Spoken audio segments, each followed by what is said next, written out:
5 ways to boost your credit score in 2024. Your credit score tells lenders how much of a risk they're taking when they loan you money. It's in your best financial interest to raise that number as high as possible. The average US credit score is 714, and while that's by no means a poor score to have, boosting it to the upper 700 range or beyond could put you in a better position to snag more competitive interest rates when you apply for things like an auto or personal loans. Also, certain credit card offers are reserved for borrowers with top scores. If you want to snag perks like sign up bonuses and extra cashback, a higher score could open the door to more opportunities. Now, one thing you should know is that boosting your credit score is something that might take time. But if you start making these moves in early 2024, your score might be much higher by the end of the year. Number 1, pay your bills on time. Your payment history carries more weight than any other factor when calculating your credit score.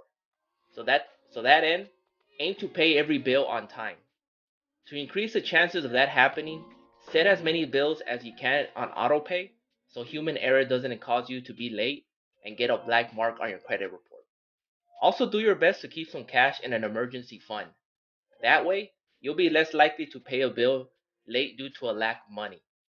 Number 2, pay off your holiday credit card debt as soon as possible.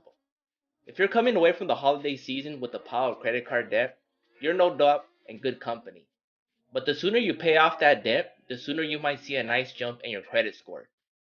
Your credit utilization ratio is another important factor that you use to calculate your credit score, and it speaks to the amount of revolving credit you're using all at once.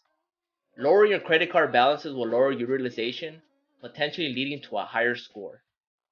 Number 3, get a credit limit increase.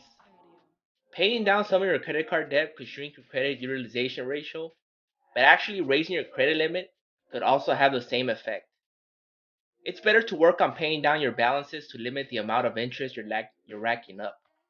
But if you're eager to raise your credit score, then asking for a credit limit increase may be a more expedite way to go about things. Your credit card issuers may be willing to give you an increase if you can show proof of a higher income since the time of your initial application. However, be careful with that higher limit. If you start using it, you may not help your credit score at all. If anything, you might only drive yourself further into debt. Number 4, check your credit report for errors. Your credit report is a snapshot of your borrowing history, and you're entitled to a free copy of it every week. If you want your credit score to increase in 2024, make a point to access your credit report and review it for errors. This isn't necessarily something you have to do every week, but it could be a good idea to check your credit report every 3 months or so. Number 5, avoid a new credit card applications. When you apply for a new credit card, a hard inquiry is done on your credit report that has the potential to lower your score by a handful of points. This isn't necessarily a big deal if you have great credit and are happy with your score. However, if you're specifically looking to raise your score, then avoiding new credit card or loan applications for a period is a good bet. If you do feel compelled to apply for a new credit card in the new year, try to limit yourself to just one. A higher credit score could open the door to more affordable borrowing opportunities. Take these steps so you end up looking at a higher number by the end of 2024.